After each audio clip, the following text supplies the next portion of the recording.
এখন তৈরি করছি নারকেল দিয়ে পোস্ত দিয়ে বড়া। প্রথমে নারকেলটাকে কুড়িয়ে নিয়েছি, তার মধ্যে অল্প একটু চালের গুঁড়ো দিয়েছি, লবণ দিয়েছি, লঙ্কা কুচি দিয়েছি আর পোস্ত দিয়েছি, দিয়ে ভালো করে মেখে নিয়েছি।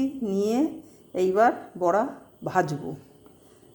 বড়া রেডি হয়ে গেছে, বড়াগুলোকে এখন তেলের মধ্যে দিচ্ছি।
এবার বড়াগুলোকে লাল লাল করে ভেজে নামাবো।